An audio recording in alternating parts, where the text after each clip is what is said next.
बिस्मिल्लाहिर्रहमानिर्रहीम। अस्सलाम वालेकुम स्टूडेंट्स। अभी हम किडनी फेलियर के बारे में बात करेंगे। किडनी फेलियर जो है वो क्या होता है कि एक्चुअली एक जनरल टर्म है कि जो डिक्लाइंड किडनी फंक्शन जो है और ख़ास तौर पे एफिशिएंसी ऑफ फिल्टरिंग प्रोसेस जो होती है उसके लिए जो है हम इसको यूज़ करते हैं। इसको किडनी फेलियर या रीनल फेलियर भी कहते हैं, क्योंकि इसके अंदर होता क्या है कि आपको पता है कि किडनीज का काम है क्या कि वो वेस्ट वगैरह को फिल्टर करते हैं। तो जिस वक्त फिल्टरिंग प्रोसेस जो है उसी की एफिशिएंसी जो है वो डिक्लाइन अगर हो जाए तो फिर वो अपना फंक्शन परफॉर्म नहीं कर सकेंगे ना। इसी वजह से इसको हम क्या कहते हैं कि किडनी फेलियर या रीनल फेलियर हो गया। अब इसमें क्रॉनिक रीनल फेलियर जो होता है वो इरिवर्सिबल है। इरिवर्सिबल डिटीरिएशन रीनल फंक्शन, यानी जो रीनल फंक्शन जो है उसमें जो डिटीरिएशन हो गई है, यानी जो खराबी उसमें पैदा हो गई है वो इरिवर्सिबल है, यानी वो दोबारा ठीक नहीं हो सकता।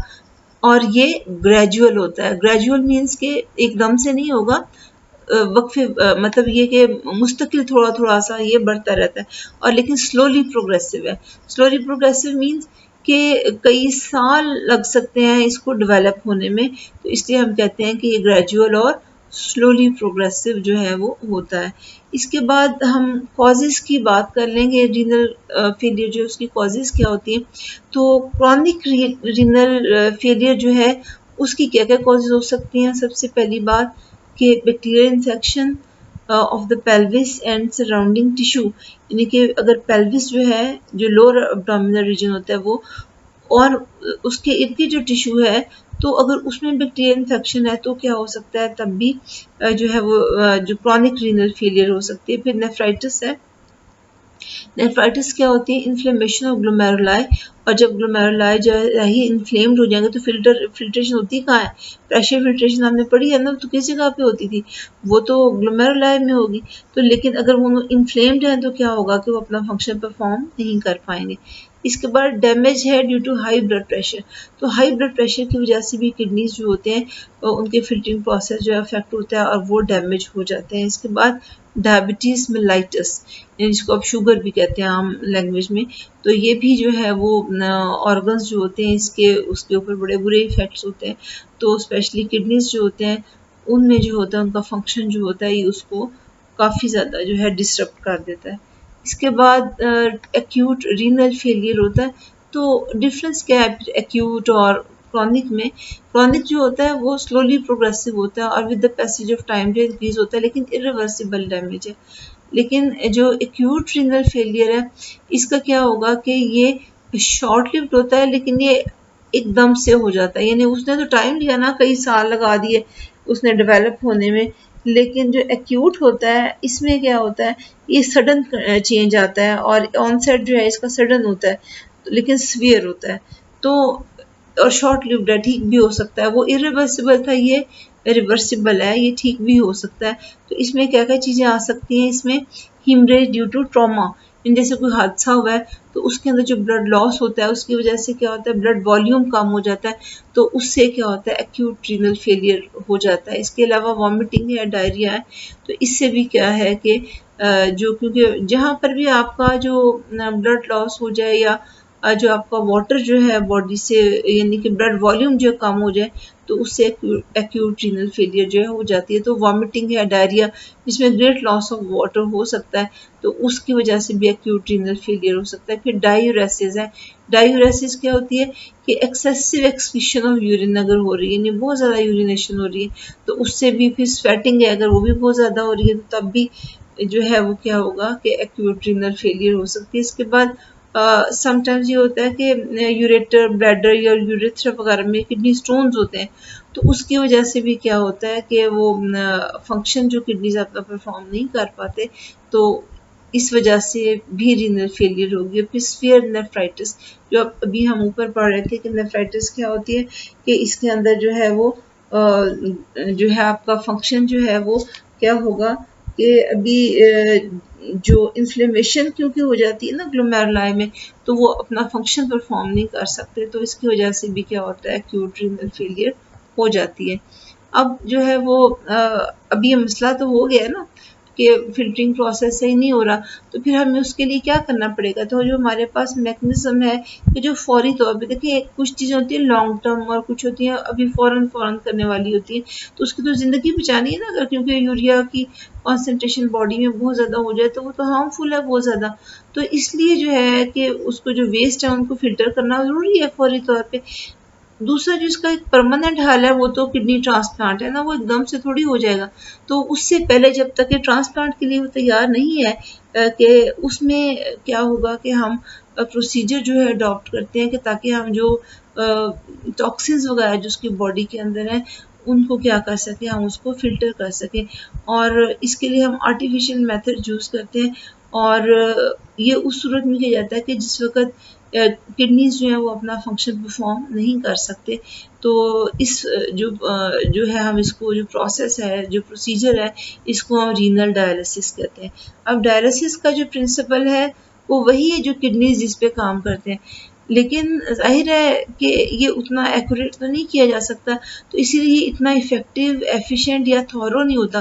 थॉरो मीन्स कि अच्छी तरह से, जैसे किडनीज़ क्या करते हैं कि जो ब्लड होता है उसके अंदर से टॉक्सिन्स को, उसके अंदर से जो यूरिया वगैरह जो ऐसी चीज़ें हैं उनको क्या करते हैं कि अच्छी तरह से निकाल देते हैं, साफ़ कर देते हैं उसको ब्लड को। लेकिन ये इतना थॉरो जो है डायलिसिस इतना थॉरो नहीं हो सकता। तो इसलिए नेचुरल प्रोसेस जितना ये इफ़ेक्टिव, एफिशिएंट या थॉरो तो नहीं है, लेकिन ये कि ये ज़िंदगी बचाने के ज़रूरी है और काफ़ी हद तक वेस्ट जो होते हैं उसके ज़रिए से रिमूव हो जाते हैं। अब टू जनरल टाइप्स हैं इसकी डायलिसिस की। तो रीनल डायलिसिस जो है उसकी टू टाइप्स क्या हैं, एक तो हीमोडायलिसिस और एक पेरिटोनियल डायलिसिस। सबसे पहले हम हीमोडायलिसिस की बात कर लें तो हीमोडायलिसिस में क्या होगा कि ये वेस्ट जो होते हैं और वाटर को जो है वो रिमूव कैसे करता है कि जो ब्लड है ना उसको जो है वो बॉडी के बाहर जो है एक्सटर्नल फिल्टर में से गुजारता है, इसको हम डायलाइज़र कहते हैं। यानी कि ब्लड जो है वो किस में से पास करेगा, डायलाइज़र के थ्रू जो है वो पास करेगा। अब डायलाइज़र होता क्या है, इसके अंदर क्या होता है, इसमें ट्यूब्स होती हैं सेमी परमिएबल मेम्ब्रेन की, और इस प्रोसेस में हम करेंगे क्या कि हम एक कैथीटर होता है, कैथीटर असल में एक ना आप समझ लें कि एक बिल्कुल थिन सी ट्यूब होती है, तो उसको कैथीटर कहते हैं। तो उसको हम इंसर्ट करते हैं ब्लड वेसल में, और अक्सर जो है आम में उसको जो है इंसर्ट किया जाता है। अब जब आप वो कैथीटर लगा देंगे तो क्या होगा कि जो ब्लड सर्कुलेशन जो होती है अब वो बाहर से होने लग जाती है मशीन के ज़रिए से, और उससे क्या होता है कि जो वेस्ट वगैरह है वो रिमूव होना शुरू हो जाएंगे। तो आप यहाँ पर इसको देख सकते हैं कि ये हीमोडायलिसिस जो है इसका प्रोसेस जो है ये हम इसमें दिखा रहे हैं। तो हीमोडायलिसिस जब होगा तो इसके अंदर क्या होगा कि हम जिस वक्त जो हीमोडायलिसिस जो मशीन जो है ना ये आप देख रहे हैं, इसमें क्या होता है ये देखें ज़रा, ये पंप है, ये देखें, ये इसे ब्लड पंप कहते हैं। तो इसमें पंप होता है और इसके अलावा एक कंटेनर है कि जिसके अंदर सिंथेटिक ट्यूब्स होती हैं जो कि सेलोफेन मेम्ब्रेन की बनी है। ये देखें, ये आपको, और इसके अंदर क्या है, ये जो आपको नज़र आ रही है मेम्ब्रेन्स हैं, और ये किस चीज़ से बनी होती है, सेलोफेन जो है वो की बनी होती है, और सेलोफेन मेम्ब्रेन्स हैं, और इनमें पोर साइज बड़ा वो मशीन के ज़रिए से इसको डिटरमिन किया होता है कि ताकि वेस्ट वगैरह जो है वो क्या हो कि प्रॉपरली इसमें से निकल सके। अब इसको हम डायलाइज़र कहते हैं। अब जो ब्लड जो है वो क्या करेगा, मूव करेगा, ट्यूब जो है डायलाइज़र की कहाँ से आएगा, ये देखें ज़रा, यहाँ कैथीटर लगाया ना आपने, ये देखें यहाँ कैथीटर लगाया आर्टरी में, ठीक है, और ये जो आपका जो ब्लड है वो जा रहा है, ये देखें ये ब्लड पंप, ठीक है, इसके ज़रिए से किसके अंदर गया, ये देखें ये डायलिसिस मेम्ब्रेन यहाँ पर जाएगा, ठीक है, और यहाँ यानी टॉप से एंटर हो रहा है, यानी ब्लड असल में एंटर कहाँ से होता है, डायलाइज़र जो है उसमें टॉप से एंटर होगा ब्लड पंप के ज़रिए से, और फिर क्या होगा कि सर्कुलेट करेगा डायलाइज़र के अंदर, और फिर मशीन में से बाहर जो है वो कहाँ से निकलता है, ये देखें, ये एंटर हुआ है, ये इसके ब्लड पंप के यहाँ से एंटर हुआ है, और यहाँ से क्या होगा, ये देखें ये निकल रहा है बाहर। तो यहाँ से यानी कि बॉटम से एंटर कहाँ से हुआ था, टॉप से, और जो है वो बाहर यानी कि मशीन से बाहर कहाँ से आ रहा है, बॉटम में से आ रहा है, और उसके बाद ये क्या करेगा कि वो वेन के अंदर जो है जाएगा, ये देखें यहाँ से, और यहाँ बबल ट्रैप भी लगाया होता है कि अगर कोई बबल हो तो यहाँ ट्रैप हो जाए, ब्लड में कोई मसला जाने में ना आए। और यहाँ से ये देख सकते हैं आप, यहाँ पर ये कैथीटर लगा हुआ है ना, और ये कैथीटर ज्वाइन किससे के साथ किया है, ये वेन के साथ। ये देखें, ये कैथीटर यहाँ लगा हुआ है और एक ये यहाँ लगा, एक आर्टरी में और एक वेन में।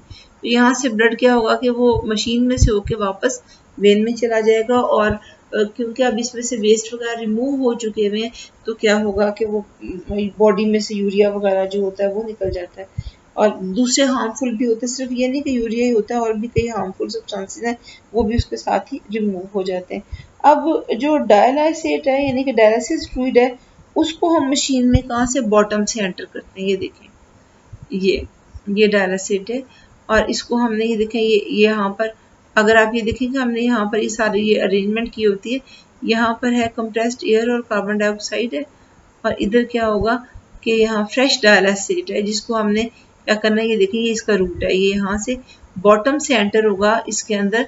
और ये जो ट्यूब्स के अंदर तो ब्लड है ना, ये ट्यूब्स के इर्द गिर्द जो है ना, ये क्या होता है कि ये जो है वो प्रेजेंट होता है। और ये देखें कि इसके बाद ये रिमूव कहाँ से होगा, इस जगह से रिमूव, टॉप से रिमूव होगा।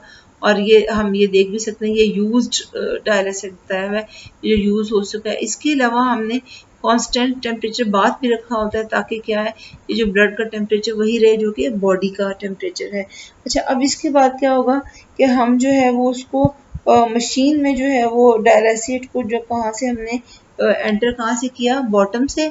और वो जो यूज जो होता है यानी कि जो इस्तेमाल हो चुका हुआ है वो कहाँ से रिमूव होगा, वो टॉप से जो है वो रिमूव हो जाता है। अच्छा, अब इसमें जो है वो क्या होगा कि ये आपका जब ये निकल जाता है तो यूज जो है वो तो सेपरेट हो गया ना वहाँ से, तो हम उसमें फ्रेश ऐड करते रहते हैं ताकि जो है वो जो उसके अंदर वेस्ट वगैरह है वो आसानी से निकल जाए। डायलिसिट क्या करता है कि इसमें जो क्या करेगा कि अट्रैक्ट कर लेता है सर्टेन सब्सटेंसेस को। जैसे यहाँ प्रेजेंट है ना, इधर क्या है, यहाँ पर ब्लड है जो मेम्ब्रेन्स के अंदर है, और ये इसको सराउंड किसने किया हुआ है, डायलिसिट ने। तो वो करता क्या है कि उसके अंदर ब्लड के अंदर से मिनरल्स को, इलेक्ट्रोलाइट्स हैं, वेस्ट बाय प्रोडक्ट्स वगैरह होती हैं, उनको क्या करता है, अट्रैक्ट करता है। और जो वो होती हैं वेस्ट वगैरह होती हैं वो फिर किस में आ जाती हैं, डायलिसिट के अंदर आ जाती हैं। तो डायलिसिट जो है वो क्या करेगा, इन सब्सटेंसेस को एब्जॉर्ब कर रहा था। इस तरह से ब्लड जो है वो क्या होता है कि वो उसके अंदर से वेस्ट वगैरह जो होते हैं वो क्या होते हैं, वो रिमूव होके किस में चले जाते हैं, डायलिसिट में। और कुछ देर के बाद हम वो जो डायलिसिट है उसको क्या करेंगे, हम ये टॉप से उसको हम रिमूव कर दें, वेस्ट जो यूज है उसको रिमूव करते रहते हैं, और उसकी जगह पे फ्रेश डायलिसिट जो है उसको हम ऐड कर देते हैं। इसके बाद दूसरा जो है चीज़ वो है पेरिटोनियल डायलिसिस। पेरिटोनियल डायलिसिस जो है, इसमें क्या होता है कि हम नेचुरल मेम्ब्रेन यूज़ करते हैं। उसमें तो हमने सेलोफेन मेम्ब्रेन यूज़ की थी, आर्टिफिशियल थी। इस केस में हमने क्या करना है कि इसके अंदर जो हम मेम्ब्रेन यूज़ करते हैं वो नेचुरल मेम्ब्रेन है, और वो कौन सी मेम्ब्रेन है, पेरिटोनियम। पेरिटोनियम को यूज़ करेंगे जो कि एब्डोमिनल कैविटी को इसने एनक्लोज किया होता है। अब इस प्रोसेस में हम करते क्या है, टू कैथेटर्स जो है उनको सर्जिकली इंसर्ट करते हैं एब्डोमिनल कैविटी में। अब वो क्या करेंगे, काम जो है वो पोर्टल का काम करेंगे। Portal means entrance. तो उस एंट्रेंस के थ्रू हमने क्या करना है कि डायलिसिट यानी कि डायलिसिस फ्लूइड जो है उसको हम एंटर करते हैं, और वह बाहर भी जो उसी के ज़रिए से जो है वो हम निकाल लेते हैं। अब सर्कुलेशन जिस वक्त होगी तो फिर क्या होगा, ब्लड की सर्कुलेशन तो अब हो रही है ना, नेचुरली हो रही है, बॉडी के अंदर हो रही है, हमने ब्लड को बाहर बॉडी से नहीं निकाला। तो जब सर्कुलेशन हो रही होती है तो क्या होगा कि ब्लड जब पास करेगा ना ब्लड वेसल्स में से, क्योंकि जो पेरिटोनियम है ना उसमें क्या है, कैपिलरी पूरा नेटवर्क एक कैपिलरीज का वहाँ प्रेजेंट होता है। तो वहाँ पर जब वो वहाँ से गुजरेगा तो डायलिसिट जो है वो क्या करता है कि जो मॉलिक्यूल्स जो होते हैं उनको अट्रैक्ट करता है, और यानी कि वेस्ट वगैरह वाले जो होते हैं तो वो मेम्ब्रेन को क्रॉस करके डायलिसिट में आ जाते हैं। और उस डायलिसिट को हमने क्या करना है, हमने उसको फिर बाद में कुछ एक सर्टेन पीरियड ऑफ टाइम के बाद उसको रिमूव भी कर देते हैं। तो ये देखें, ये कैथीटर है, और ये इसके ज़रिए से क्या है कि हम डायलिसिस फ्लूइड को इनटू द कैविटी, और जो आपका कैविटी में इसको हमने क्या किया, यानी फ्रेश वाला जो उसको हमने बॉडी कैविटी के अंदर उसको भेज दिया, और जो यूज्ड है उसको हम ये वाले दूसरे वाले से जो है वो फ्लूइड प्लस वेस्ट वगैरह जो है इसको हम क्या करेंगे, ड्रेन आउट कर लेंगे। तो मूवमेंट ऑफ वेस्ट जो होती है कैपिलरी से किसमें हो जाती है, पेरिटोनियल कैविटी के अंदर। यानी यहाँ पर जो आपका नेटवर्क, यहाँ पर ये जो पूरी की पूरी मेम्ब्रेन है, यहाँ नेटवर्क जो प्रेजेंट है कैपिलरीज का, उसके अंदर से ये जो वेस्ट वगैरह बाहर आएंगे और क्या होगा कि वो वेस्ट जो होते हैं वो कैपिलरी से बाहर आके पेरिटोनियल कैविटी में आते हैं। और जब हम इसको डायसिड को बाहर निकालते हैं तो इसके साथ जो वेस्ट वगैरह होते हैं वो भी क्या होते हैं, वो बाहर आ जाते हैं। तो आप ये देखिए कितना रिच ये दिखाया हुआ है, ये नेटवर्क देखिए, ये कैपिलरीज का नेटवर्क है जो पेरिटोनियल मेम्ब्रेन में प्रेजेंट होता है। और अब ये देखें यहाँ पर कि आपको ये ताकि बिल्कुल ज़हन में आ जाए कि हम करते क्या हैं। ये देखें कि हमने ये जो कैथीटर है ना, ये तो इसके साथ जो है ये देखें हमने क्या है, सोल्यूशन बैग होता है, इसमें फ्रेश जो है ना वो है प्रेजेंट होता है डायलिसिट। ये जो है इसको हम जब ये यहाँ पर ऊपर को रखते हैं तो ये क्या होता है कि ये बॉडी में चला जाता है। अब हम चाह रहे हैं कि बॉडी से बाहर आ जाए क्योंकि एक्सचेंज हो चुका है, वेस्ट वगैरह जो है वो डायलिसिट में चले गए। तो इससे क्या होगा कि अब जो है ये नीचे की तरफ इसी रखा होता है कि ताकि इसके अंदर फ्लो कर सके, जो है ये ग्रेविटी के लिहाज से जो है ना इसमें जा सके। तो इसमें से क्या होगा कि जो यूज डायलिसिट है इसको हम नीचे ज़मीन पे रखा होता है, तो ड्रेन बैग भी सीरीज को कहते हैं। तो इसमें जो आपका यूज डायलिसिट है वो इसके अंदर आ जाएगा। तो ये चीज़ जो है ये इस तरह से जो है वो काम करती है।